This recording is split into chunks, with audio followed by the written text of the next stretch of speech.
Broadcasting live from the Capital OTB studios, this is Racing Across America with Seth Merrow.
Seven, 8, 9, 10.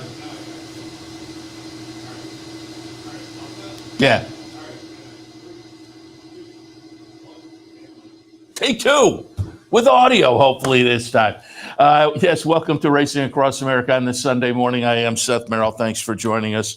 Happy to have you on board this morning. As usual on a Sunday, we'll go over some of the stakes action from yesterday, but also with Keeneland and the situation last week. Earlier this week, we had some nice stakes at Keeneland. Friday, Carl Spackler, so we'll take a look at that as well. But yesterday, also at Oaklawn, Thorpedo Anna, so we'll recap plenty of that action. But before we do want to remind you that today here at the Clubhouse Racebook, we continue with Pick and Putt for the dough. In honor of the Masters, you can come down and watch the final round of the Masters. Enjoy maybe a little lunch at Black Bear, play the horses, and we will randomly select folks throughout the afternoon to step up to our little putting green and putt for the dough. You maybe get a voucher or some merchandise. It's always a lot of fun. That'll be happening again here this afternoon at the Clubhouse Racebook, 711 Central Avenue in Albany. Also want to remind you that tomorrow we will be on the road with OTB live from Yonkers. Should be fun. We've had a couple of Yonkers trips before. We've gone down for an International Day, but we will be there Monday evening. Post time is about 6:45, so we'll probably kick off at about 6:30. We'll have live cut-ins throughout the evening from Yonkers. Should be a lot of fun. But adding to the fun, a Yonkers on the road bankroll. And entries are open for still a couple hours. We'll close at about noontime today. If you'd like to take your shot on getting on the bankroll team, go to capitalotb.com, click on the promotions link, look for that graphic, and then fill out the entry form. We will randomly select the team a little bit later on today. And then tomorrow night, live from Yonkers, I will play on behalf of the team, hopefully knocking it out of the park. I looked at the card, though.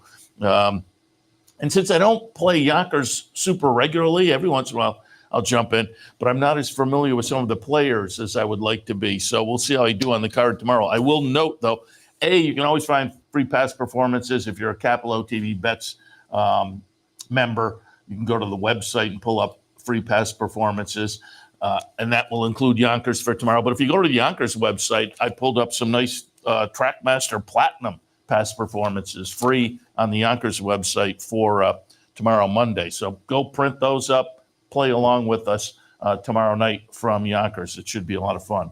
Today, do want to remind you, if you heard it earlier in the week and then slipped your mind, mandatory at Gulfstream today, mandatory pay in the Rainbow.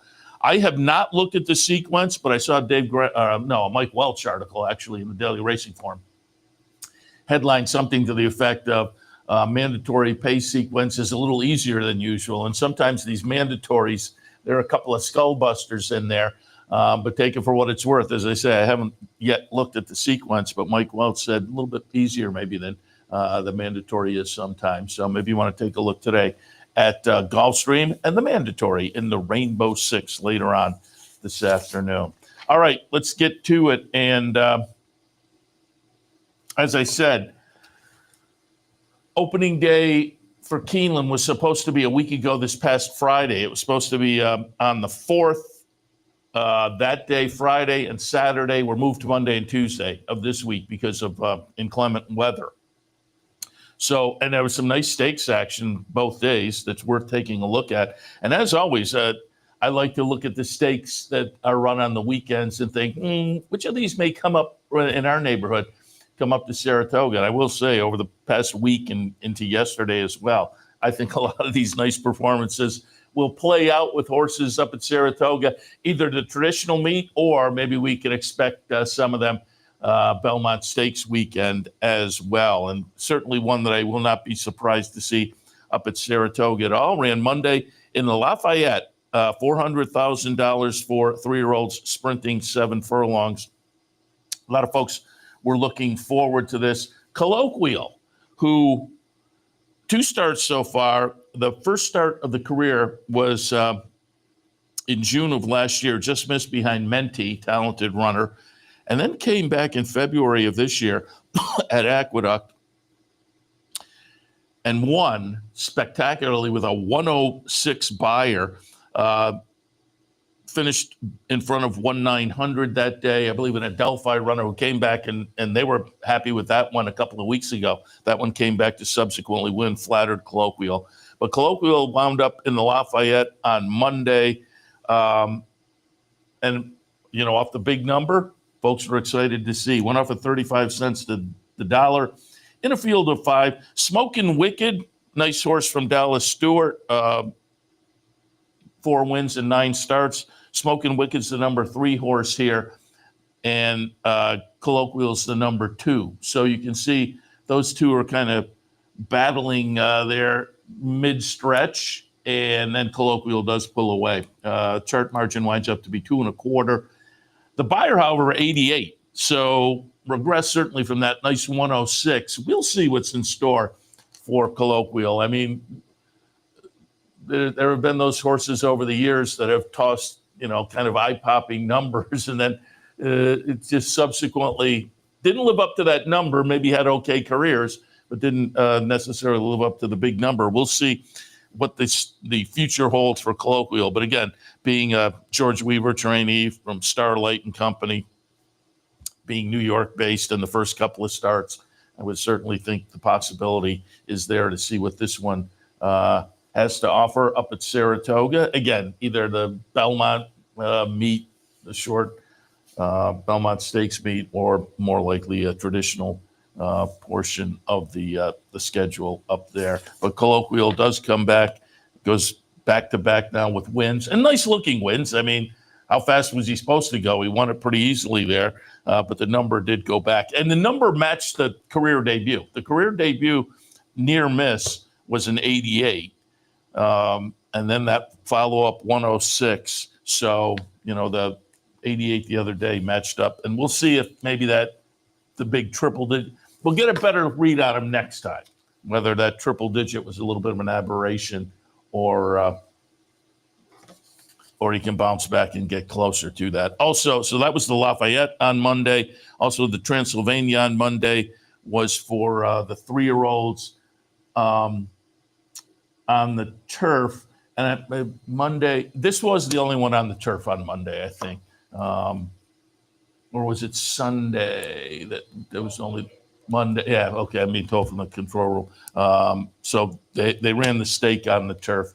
Again, because that, and congratulations to the crew taking care of it, because then they got back on the turf for the remainder of the week in fine fashion. But test score, the track was listed as good. Test score, I did not use test score, a Graham Motion horse, but certainly took a little bit of action at 9-1 in a very full field that, you get into the single digits, you're taking some action. The favorite at 9-5 was Reagan's Wit, the number 2. I had that one in the second spot. I like Mibago, who had shown some ability so far in the career for Marquez. He was coming in with a 3-race win streak. Mibago went off as the second choice at 7, and wound up 10th in the field of 12. So that was disappointing. But it was test score for Graham Motion, getting it done in career start number 6 gets career victory number 2 and the first stakes victory of the career. Nice little grade 3 event. Had broken the maiden at Keeneland last October, so is now 2 for 2 over the Keeneland turf. Seasonal debut this year, a third in the Kitten's Joy down at Gulfstream. Career so far had been okay. Had come into the race 5 starts, a win, a couple of seconds, and a third, but clearly stepped it up in that spot. Got an 87 buyer, which, was clearly a lifetime best. Had not gone over 76 before. So that was a nice step forward. And again, it's that subdivision I like quite a bit of 3-year-olds on the turf. So test score now steps into that. Mibago, as I say, the 11, to me was maybe the horse that was at the head of that pack. But the Mark Casse trainee with Irod Ortiz on board. And again, was leaving from an outside post at the mile and a 16th. Maybe that was a little bit of a factor there. But boy, 10th in the field of 12 was a little bit disappointing. Did get out to the lead in the race. And maybe, again, leaving from the outside post, maybe he had to use up a little bit to get there. But we'll see. Another one of those, want to see next time out what that one does. I would expect a rebound from the Mark Casse trainee because, again, so far in the career had run very well, and that was a clear disappointment. Mibiago had come into the race with 5 wins and 7 starts. So to finish 10th in the field was disappointing, but no disappointment for test score. Running second was Scipio, who I also, that was one, again, I had in my mix. Flavian Prat on board, a horse coming in from the West Coast. No threat to the winner, over a length back, and that one was over a length in front of the third place finisher, Maui Strong. Another one that I had down in my mix, that one from West Point and Dale Romans. All 4 of those, are horses that had records coming in that were okay and probably worth watching in that 3-year-old turf division going forward. But the one I want to see now is Mibiago, to see if I would expect a rebound is not out of the question for that one, because that just seemed like an aberration given what we saw in the 3 starts just prior. Highlight of the day on Monday was the Ashland 3-year-old fillies, perhaps on their way to the Kentucky Oaks, and actually might have come out of this race with my Kentucky Oaks horse I have liked going back to the first start this season with the win in the Suncoast to Tampa was Lacara for Mark Casse, who, again, I continue to say he's just been on a real roll over the past months. But Lacara added to that. Dylan Davis on his own little roll. Part of that tied in with Mark Casse because that's part of the reason he went to Florida. He knew he'd get to ride a bunch of the Casse horses. But he was at Keeneland on Monday on board Lacara, who went wire to wire at 9-1. The price on Lacara was a little bit crazy. Again, won that Suncoast to start the season, then finished second to the Queen's MG in the prior start down at Gulfstream, which I thought was an okay effort. The Queen's MG got the jump. But you can see here on the front end, Lacara, a nice winner. Now, I will say another horse to watch here coming up the rail, Take Charge My Lady, who makes a nice late run. And I think off of this, she may be one of those sneaky horses that a lot of people jump on board in the Kentucky Oaks, because that was a nice late run from Take Charge My Lady, the Ken McPeak runner, coming out of an absolute dud in the Honeybee with some trouble, but had won the Martha Washington down at Oaklawn before, came in with a bullet work from Oaklawn. So Take Charge My Lady, again, running second in a good effort. 88 buyer for Lacara. That was a lifetime best. Her prior best was last year up at Saratoga in her maiden breaker. She had won with an 84 buyer. So this was a nice step forward for her. She had started the season, that win in the Suncoast, she had an 83. So it was a nice step forward from that as well. And as I say, the second in the Devona Dale, I think, was perfectly fine, given the configuration of the track, and the Queen's MG got a little spurt that sent her away. I thought the second for Lacara was okay there, and now she comes back with the win. We'll see how the pace scenario plays out, post position and whatnot in the Oaks. But again, I have liked Lacara now this season. in now the first 3 starts, and I may line up. Good Cheer is going to take the action, but Lucara is very interesting. Mahima, Good Cheer is Brad Cox. Mahima, before the last couple of starts for her, the Honeybee, where she ran 3rd behind Quiet Side and 5G, and now seeing the 3rd in the Ashland.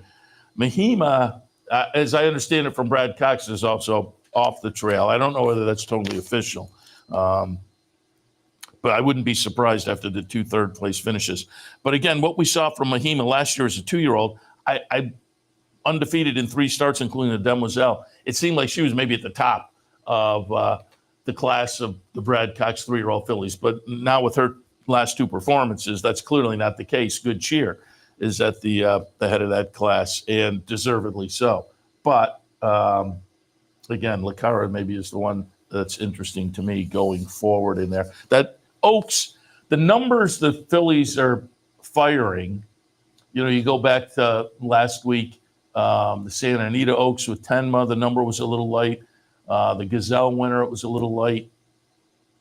So the numbers these horses are firing don't necessarily say superstar, but I think it's shaping up to be a fun and kind of contentious Oaks this year. So we'll see. But Lucara, again, comes out of the Ashland on Monday, attracting some attention, at least for me. And as I say, Take Charge, My Lady, I think is going to attract some attention from a lot of people. All right, we moved to Tuesday. It was Bluegrass Day on Tuesday at Keeneland, again, because of the weather postponement from Saturday to Tuesday. The Appalachian for the 3-year-old fillies.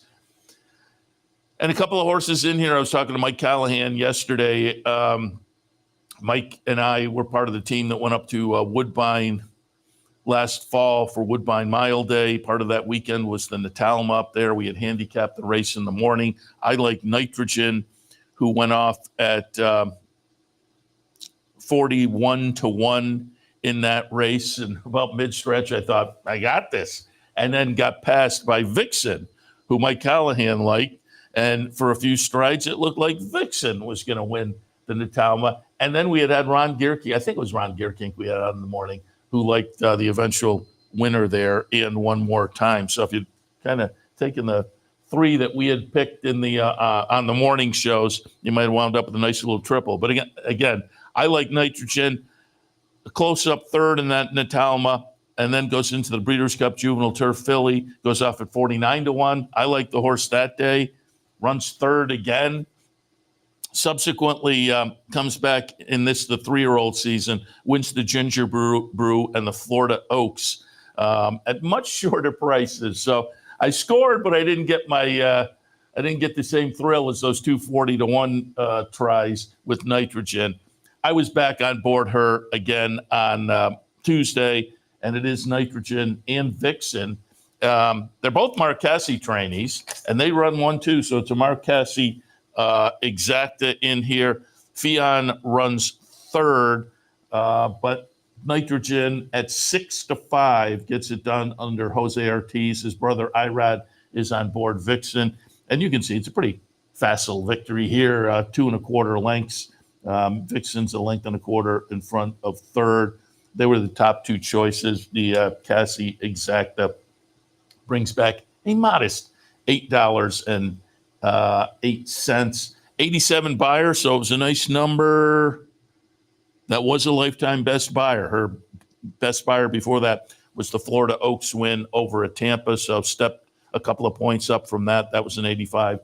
On Tuesday, it was an 87. And again, looking and kind of reading the crystal ball, I would think the Saratoga is likely for one or the other of these, although last year they were up at Woodbine for part of their 2-year-old season at least, and they are Marquesi horses, so, and there's plenty of turf racing up there, so we'll see where they might wind up going forward. But again, being Marquesi horses, I could certainly see them electing for Saratoga, but again, being Marquesi horses, if there's the opportunities up there at Woodbine, that may be in the future as well. We'll keep our eyes on that. Commonwealth was also run on Tuesday, grade 3 event, $350,000 up for grabs for the 4-year-olds and up, going 7 furlongs. I had Extra Anejo in the mix. I had that one down in the 3rd spot. Montalcino was my top pick.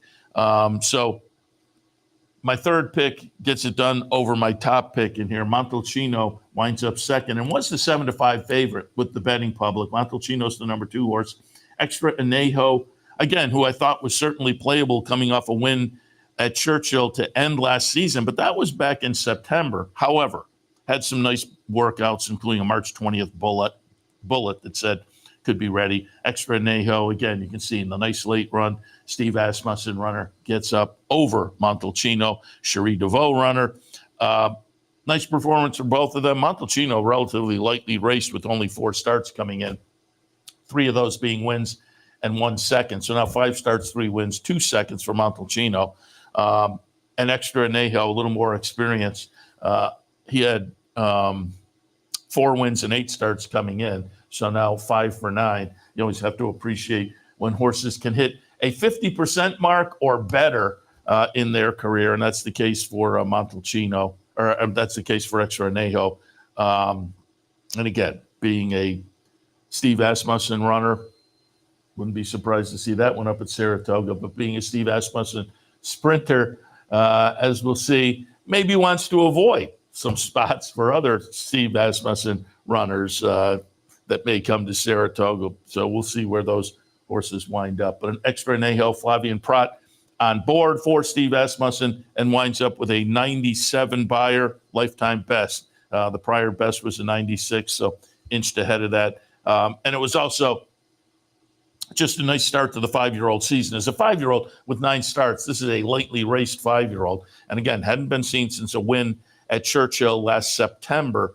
So to come back off a layoff like that and get a nice win in a Keeneland graded stake with a lifetime best buyer, I would think there's a nice little season ahead for Extra Anejo moving forward in 2025.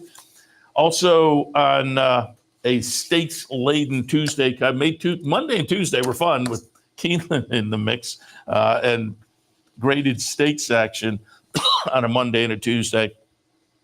The Madison, these are 4-year-old fillies, 4-year-olds and up fillies and mares going 7. And I did not use Positano Sunset, the Ian Wilkes horse that will be the winner here. Kind of an easy winner. And my top pick was Emery. Emery's going to run 2nd as the even money favorite. Emery's the number 2 horse. But Positano Sunset, Julian Leparoux, Ian Wilkes, the number 1 horse, will get it done in the Madison. And I said after the race, and again, Emery runs 2nd. My main squeeze, the nice New York bred, runs 3rd, the 4 horse. And that is a nice New York bred. But Positano Sunset, again, a horse I didn't use, so I'm not redboarding. I'm saying I didn't use it. But the price was a little bit crazy. You got $30 for this horse who was coming off a win down at Tampa with a nice number. This was a stakes winner earlier in the career, coming in with a bullet workout. So again, 20-1 on the morning line. And so there was going to be a price there. But again, I looked at the morning line and I thought that was a little bit generous. And again, I didn't use it. I did definitely think there were better horses. I'm not saying, gee, that looked like a sure winner. Why didn't people use that? But at the price, the horse was a little bit playable, certainly. So Positano Sunset gets it done. Again, Ian Wilkes, Julian Leparoux on board with a 100 buyer. Clearly a lifetime best. The prior best was 97. So gets it done with a triple-digit buyer. Emery, who I like, Flavien Prat, Brad Cox runner, again, did go off as the favorite and ran an okay 2nd in there. Your Exacta with Positano Sunset over the even money favorite. You got $83 and change. So nice Exacta also with Positano Sunset with the favorite underneath.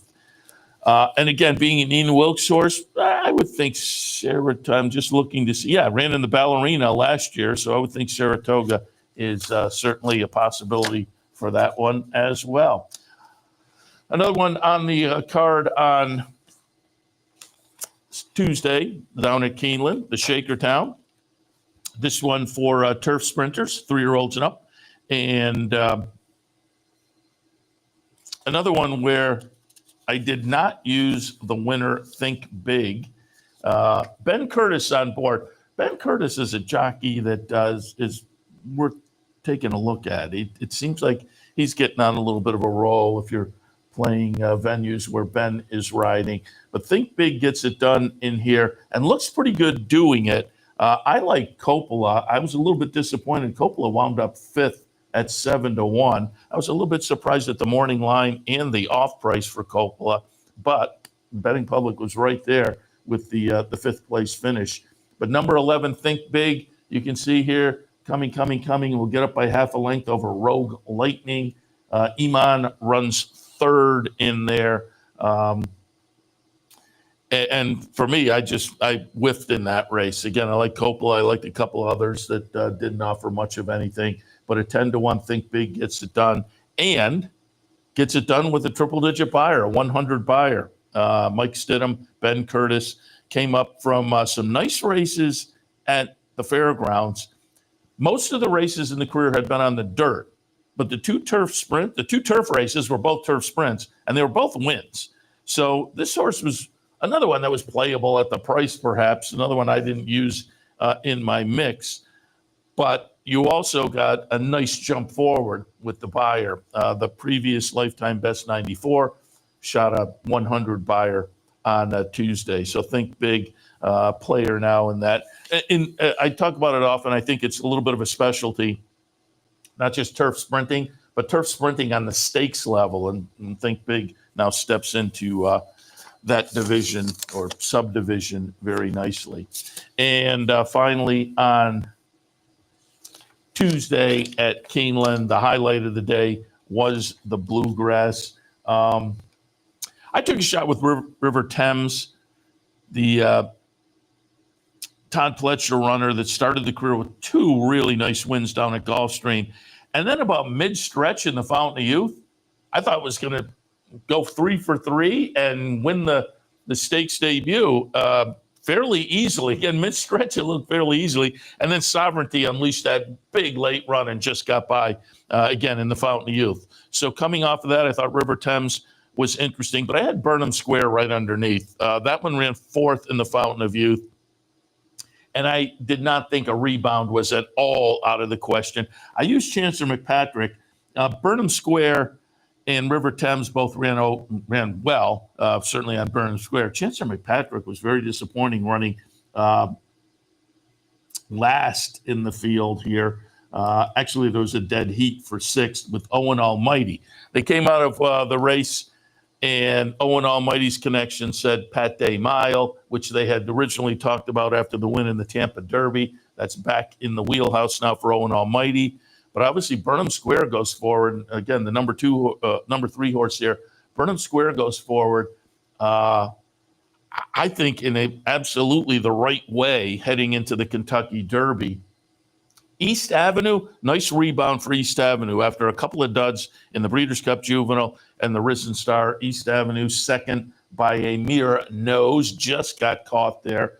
So a couple of horses that were looking for rebound efforts and got them and now head to the Derby, moving in the right direction, particularly for me, Burnham Square. I am leaning more and more towards Sovereignty. I like Sovereignty to me off of the last race at Florida also could be set up to go well. But Burnham Square is going to be interesting. River Thames with the 3rd place finish, given the career, and I mean, it was 3rd place by less than a length in the 4th career start. That was okay. We'll see what's ahead for that one. And again, the disappointments in there, Owen Almighty and particularly Chancellor McPatrick.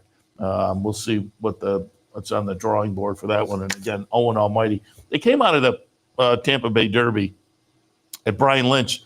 Brian Lynch said going in to the Tampa Bay Derby and coming out, it's going to be the Pate Mile. And he said before the race, win or not, we're going to the Pate Mile. And then you win the Tampa Bay Derby and you have points and, the Kentucky Derby's floating out there. And so they tried the bluegrass. But again, they wind up running sixth in the field of 7, dead heat for 6. And so they've gone back to, I guess I was going to say they've gone to plan B. They went back to plan A, essentially. And so it'll be the Pate Mile for Owen Almighty. But full speed ahead, Kentucky Derby for Burnham Square. And as I say, he's going to be interesting. 96 buyer for Burnham Square. That was clearly a lifetime best. Prior best was a 91, that 4th place finish in the Florida Derby. But it seems like the buyers are moving forward nicely. And he's intriguing to me. As I say, I'm tilting a little towards Sovereignty, but I think Burnham Square is an interesting player as well, heading to that first Saturday in May. All right, we'll take a break. When we come back, that was Monday and Tuesday action. We'll come back. We'll look at Friday and yesterday, Saturday action as well at Keeneland and at Oaklawn from yesterday. All of that when Racing Across America continues. Stay tuned. You like free money? Well, Capital OTB gives its players plenty of opportunities to cash in. At Capital OTB, there are so many ways for horse players to receive bonus dollars by simply participating in promotions such as our bankrolls, bounty bets, online handicapping contests, and much, much more. Plus, with Capital OTB's Player Rewards program, you get actual cash back. So what are you waiting for? Log on today at CapitalOTB.com or CapitalOTBBet.com and claim your free money. Sometimes it pays to go with the flow, to check your worries at the door, to reconnect with your crew, to follow the thrills and the flavor, to roll with it and see where it takes you, to enjoy every minute to its fullest, and to dance like there's no tomorrow. You can do that here at Rivers Casino and Resort Schenectady, where the good times flow.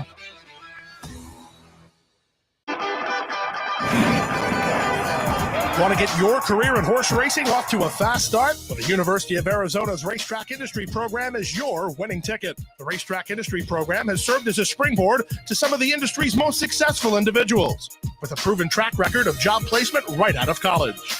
If you want to earn a degree in the exciting horse racing industry, the Racetrack Industry Program can put you in the winner's circle. Welcome back. Seth Merrow in the studio on a Sunday morning. Thanks for tuning in. We'll go to Friday because there's some nice stakes action. Always fun. I said it earlier, Monday and Tuesday, definitely. But any weekday, you get some graded stakes action. And there was a grade 1 on Friday as well. But we'll start things out with the Limestone ungraded $300,000 race at Keeneland. And this was one of the nice races for me at Keeneland this week as I handicapped during the week. And I had a mixed bag, and I think a lot of people had a mixed bag. But I will say I was on I'll pat myself on the back a little bit in an ambiguous way, I guess, because I wasn't pointing at a specific horse. But I was on with Steve Bick on Wednesday. And actually, I did have a specific horse with the Jenna Antonucci feasibility or feasible, one or the other, as a nice winner. I think 9-1 on Wednesday. So I did have that going. But I also said, keep your eyes on the Turfway shippers because, and I will reiterate that, this year, last year, they've been interesting coming in and at some prices too. And I think part of that is the surface switch, which completely understandable. And some horses maybe won't take to the dirt. But also, if you go back just more than a couple of years, it was a real class difference, Turfway to Keeneland. But now the winter at Turfway, the class level has come up. Some big barns are keeping a lot of horses there in the winter. And so I think the class disparity isn't quite as large as it has been. So the Turfway horses. But I said that Wednesday morning on the Bick Show. And subsequently, I went on Twitter and saw somebody put out, not in response to what I said, just totally independently, noted that Gulfstream shippers had done well over the first, whatever it was at that point, 4 days of the meet, three days of the meet. And they were showing a positive ROI, the Gulfstream shippers, whereas Turfway shippers were not doing quite as well. They had the same number of winners overall, but many more starters. They were not showing a positive ROI. So I kind of felt like, I hope I gave out some good thoughts there, because I still like those Turfway shippers. And subsequently, over the next few days, I think there were $200 winners from Turfway, a $90 winner. So I think that ROI kind of changed. The situation changed with the Turfway shippers. But again, keep your eyes on them moving forward, because, as I say, they can get overlooked a little bit and pop at nice prices. But in the Limestone on Friday, we're looking at 3-year-old fillies going a quick 5.5 on the grass.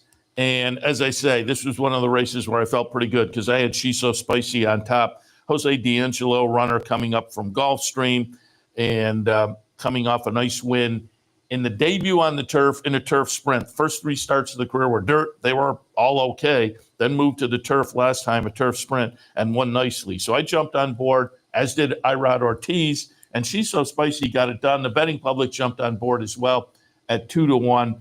But I put Dream Away underneath, the number 9 horse. That one went off at 10-1 for Wesley Ward with Johnny Velasquez on board. And that's the way it comes out. It comes out 6-9. The number 4, Abiento, who I had down at the bottom of my mix, completed the trifecta. But again, 2-1, She's So Spicy was the favorite. So the betting public was with me there, and he got $6 and change. But the exacta, the cold exacta, was $68 and change. So it was a nice exacta with Dream Away. And again, I had those 2, 1, 2. So that was one result on the week where I felt, okay, kind of was in the ballpark there, and made a little something happen, and need a few more of those over the next week and a half or a couple of weeks of this Keeneland meet. We'll see how that works out. Although I did have the winner of the Maker's Mark Mile as well. I had it along with the vast majority of other people, however, at 80 cents to the dollar, 4-5, Carl Spackler. But boy, this was some performance. Seasonal debut, hadn't been seen since 6th in the Breeders' Cup Mile, but it had a pretty good season beforehand last year, winning 4 of 6. That included the 4-star Dave and the Kelso up at Saratoga. Also won the Turf Mile last fall at Keeneland. Now comes back on Friday in the Maker's Mark Mile. Grade 1 event, $650,000. Carl Spackler, the number 6 horse here. 4, Chad Brown and Flavian Prat on board. Integration I had underneath from our friends at West Point, trained by Shug, was coming out of a close-up second in the Pegasus World Turf. So again, it was another cold exacta in here, not as good as the one in the previous race we looked at, but it was just fun to watch Carl Spackler. And again, another one I'm relatively certain we can expect to see up at Saratoga, being a Chad Brown runner, E5 Racing. As I say, won a couple of stakes up at Saratoga last summer. And again, the name, a lot of fun. Caddyshack reference there. And that was, again, the seasonal debut, and off a layoff like that to win in spectacular fashion with a 103 buyer. Now, that is not a lifetime best, because in the Kelso in the 4-star Dave last summer ran a 106. But that was the 5th in a string of 5 triple-digit buyers. The Kelso a 100, the 4-star Dave a 106, Turf Mile a 102. Those were all wins. And then the Breeders' Cup Mile finished 6th with a 100 buyer, but comes back, nice winner, chart margins over 4 lengths, and a 103 buyer. So again, a very nice performance on Friday from Carl Spackler. And as I say, one that we're almost certain to see up at Saratoga. So looking forward to that. Yesterday, a couple of stakes at Keeneland as well. The Lexington is a points race for the Kentucky Derby. And there are years where there are some players who may be chasing some points just enough because it's a lower points race. And if you just need a few to kind of get you out of the bubble. But this was and I've referenced a few times the headline, I'm paraphrasing from the Racing Form, but it said Lexington more likely to play in the Preakness than the the Derby, and I think that was the case yesterday. And a couple of them come out looking and having connections saying, we're looking at the Preakness, including the winner and the runner-up in here. I took a shot with Hypnus, who was the nice maiden debut winner for Ken McPeak down at the fairgrounds.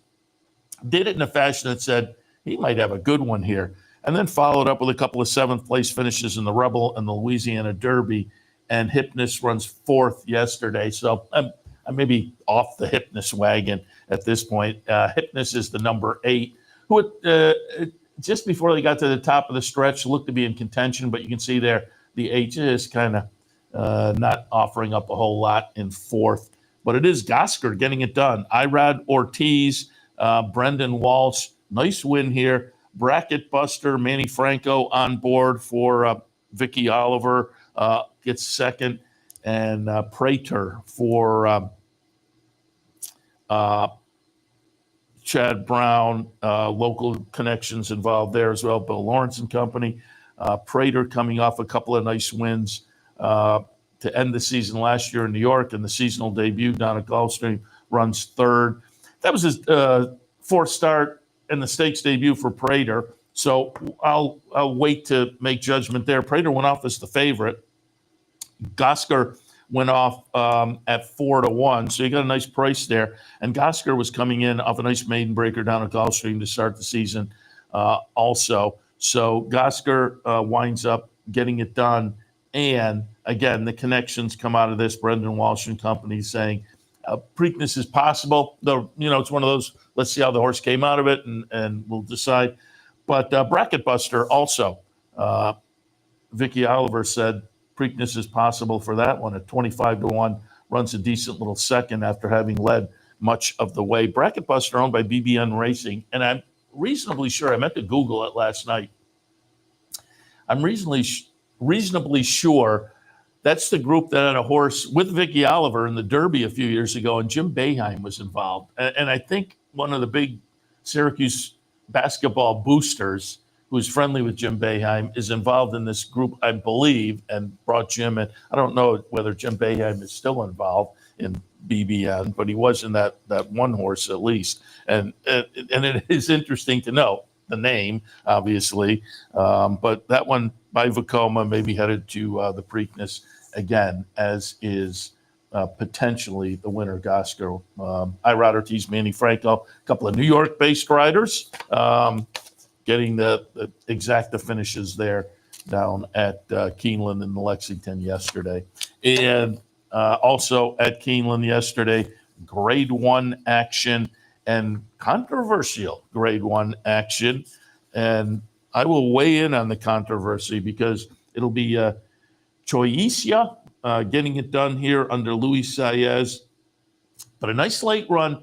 Watch the one here who is going to move out. The one right there, sitting second and sitting third, actually, and comes in between a couple of horses. The eventual winner, whoa, you can see cuts off and Flavian Prat kind of has to steady a little bit and then makes it a late run up the inside and winds up half a length down. And if you watch the head-on, there was back and forth on Twitter, as there always is, particularly with DQs or non-DQs. Thanks, Dan. Watch the stretch run here. And look over on the right and look at the head-on. The eventual winner is on the right side of the screen. Second place finisher will come out and try to get a lane, but then the eventual winner comes out, one path, two path, three path, and the second place finisher has to hold up. And given that the second place finisher then goes down to the rail and comes on again and loses by only half a length, to me, that was a DQ. And I think a lot of people, I know going on Twitter, a lot of people also thought, but then there was a lot of people who, oh, no, they're crazy. What that to me was, and again, I like to rate them percentage-wise.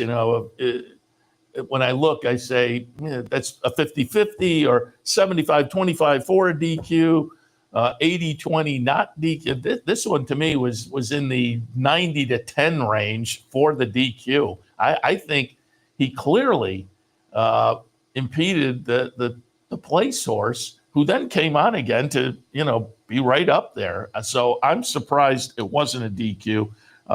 The winner ran well, and so I'm not going to take anything away from the winner other than the stewards should have flipped things around. The winner comes out probably 4 paths, and Flavian Prat on the runner-up has to steady a little bit. And I'm going to read the chart here. Excellent Truth laid off of the pace along the inside, pursued from the 2 path around the far turn, gradually closed in on the top pair in mid-stretch, aimed to split those foes in the final furlong, but was shut off and steadied nearing the final 16th, altered inwardly, sustained her bid inside of the leader, but was fended off. That's a pretty bold statement by the chart caller, but I think nailed it.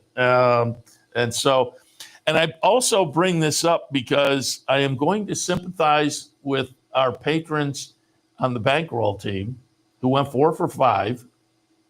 And the pick 5, the late pick 5 at Keeneland has a consolation. So everybody wound up with a little chunk of cash with, I think, 3 consolation tickets. But the race they missed was this race. And they missed because they had the runner-up, who, in my opinion, should have been put up. So bankroll team, I am feeling your pain here. Again, in my opinion, that the stewards whiffed on that one. But it is Chai Osia getting it done. Luis Saez, Simon Crisford. Chad Brown was the trainer of Excellent Truth with Flavian Prat on board. So, again, I would expect to hear more about that over on Twitter today. Wouldn't surprise me at all. And again, I was surprised that there was much debate, and to me that was kind of an easy call. But you never know with the stewards anywhere. People kind of wring their hands. Oh, this venue, that venue. Oh, the stewards are horrible, and it's one of those jobs you're making a judgment call. So I get it, but like I say, when I look up and I think it's kind of a 90-10, then to me, like in those instances, I scratch my head a little bit.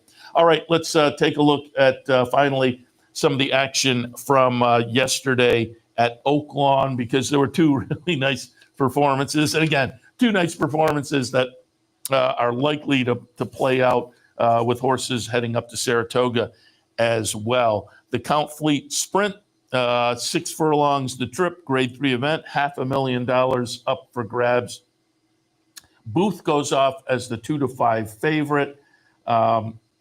Rivet will run second in here at 22-1. So it's kind of interesting. It's a Steve Asmussen exacta, 2-5 and 22-1, Booth and Rivet. And it looks like Rivet is really going to make Booth work. Booth is the 3-horse, Rivet's the 7-horse. It looks like Anarchist is going to make the Booth work. And then the late run from Rivet looks threatening. But Booth pulls away from Anarchist, and Rivet just runs out of time coming up. So Booth gets the job done. Off of 2 triple-digit wins earlier in this Oaklawn meet, a 105 in the Commodore, and in the Whitmore, a 107. Yesterday went backwards a little bit to a 97. But still, this is another nice sprinter for Steve Asmussen, who has won this race, the Count Fleet, 7 times. This is his 4th consecutive win.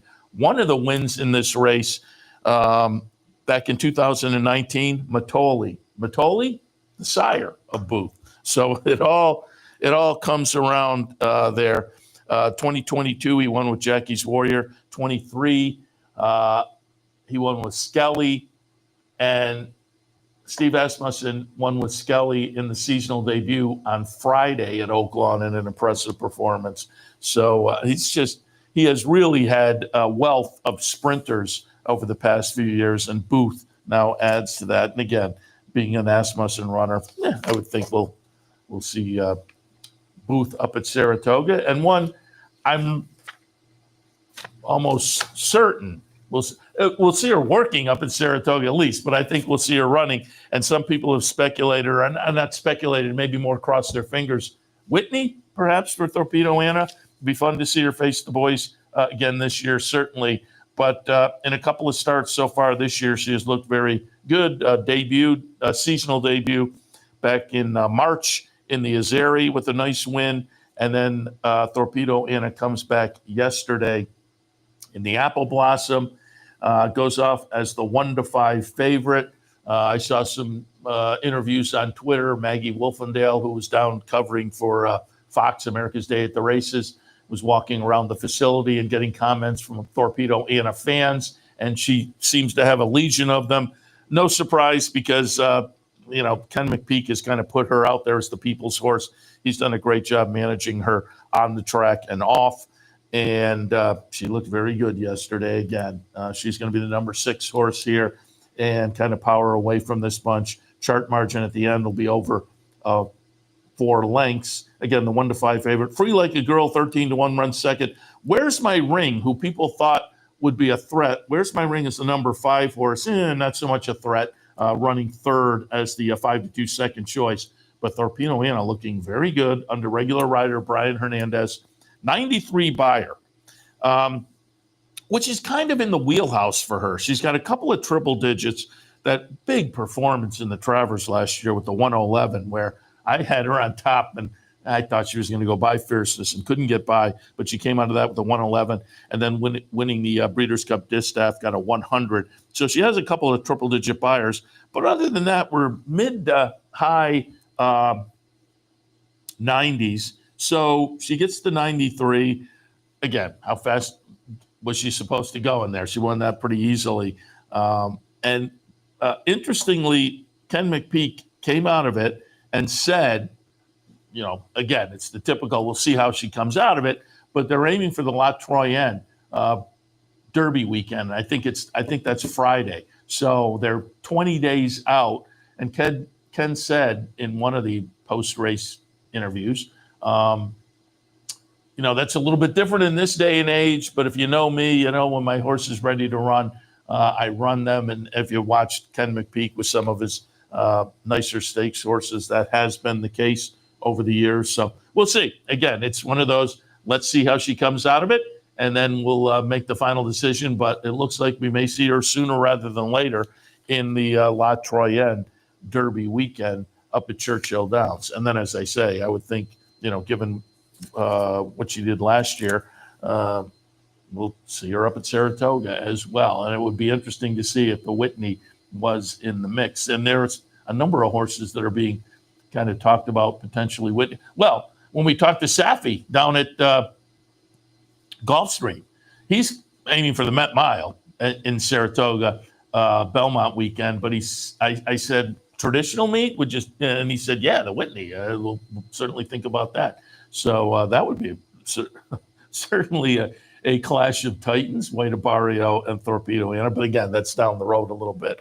We'll see how it all shakes out. All right, I'm going to wrap things up for this Sunday morning. But again, we will be back a little bit later on with OTB Live. I'm going to take a look at some New York racing, some Aqueduct, and some Kentucky racing over at Keeneland. But don't forget, there is that mandatory pay at Gulfstream today. And as I say, I did not look at the sequence. I may take a look at that, given, again, what Mike Welch wrote, or the headline at least, his column said the sequence may be a little bit easier than these mandatories tend to be. So you might want to take a little bit of a look. Mandatory pay in the Rainbow Six at Gulfstream today. Don't forget also Pick and Putt, final day of that here at the Clubhouse Racebook in honor of the Masters. Come on down, watch all the golf, grab a little lunch, play all the horses, and maybe get your chance to putt for the dough. We randomly select people throughout the afternoon to step up to our little putting green if you sink a putt. And Shannon Donovan, who runs it for the marketing department, he is very generous. You get like a practice putt, and then you get 2 other putts to try to win the dough. So you might win a voucher or some merchandise. A lot of fun here. Clubhouse Racebook this afternoon. Pick and Putt, 711 Central Avenue in Albany. And finally, a reminder that tomorrow night we will be live from Yonkers. Looking forward to it. Should be fun. We also have some special guests perhaps scheduled. So tune in for that.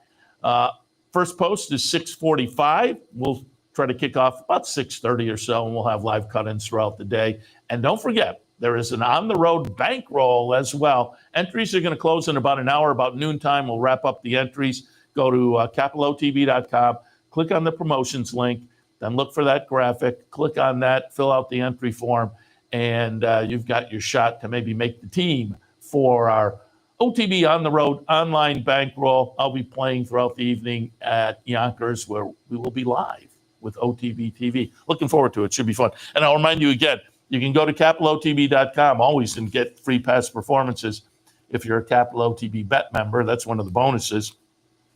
But I pulled up nice Trackmaster Platinum past performances from the Yonkers site. And it was actually under, I think, Empire, the name of their casino. If you type in Yonkers Empire, you'll find the website. And again, there are nice free pass performances available for tomorrow night. Print them up and play along with us tomorrow night. We'd love to have you tune in and enjoy On the Road with OTB TV. We will not be on the road in an hour or so. We'll be right here in the studio as we come back for OTB Live on a Sunday afternoon. So certainly stay tuned for that. Hopefully we tossed out some interesting tidbits this morning that maybe lead you to following some of these horses over their next start or two or three, because by the time we get to start two or start three for these horses, we are certainly into the Saratoga season. And as I said, a number of the nice runners we've seen over the past week. I'm a homer, so I'm always looking forward to the performances playing out right up the Northway, and I think that'll be the case for a number of these that we saw over the past week. And it's been fun this past week with Keeneland. Keeneland continues this afternoon, and again, we'll look at some New York as well. All of that when we come back in probably about an hour and a half or so for OTB Live. So we'll see you then.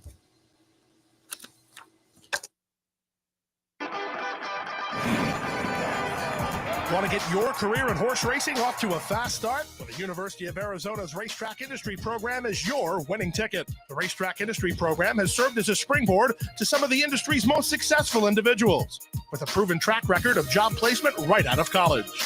If you want to earn a degree in the exciting horse racing industry, the Racetrack Industry Program can put you in the winner's circle.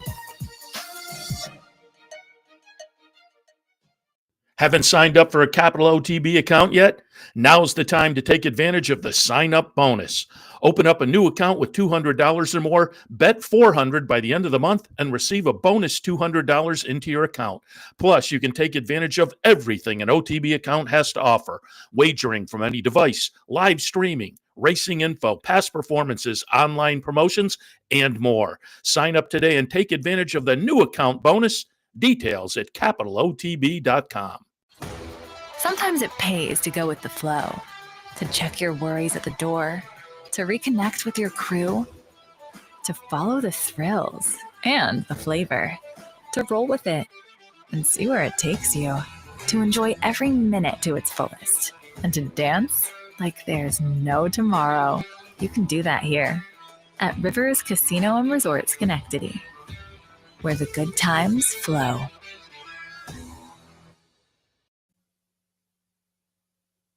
You're watching OTB TV, a service of Capital Off-Track Betting.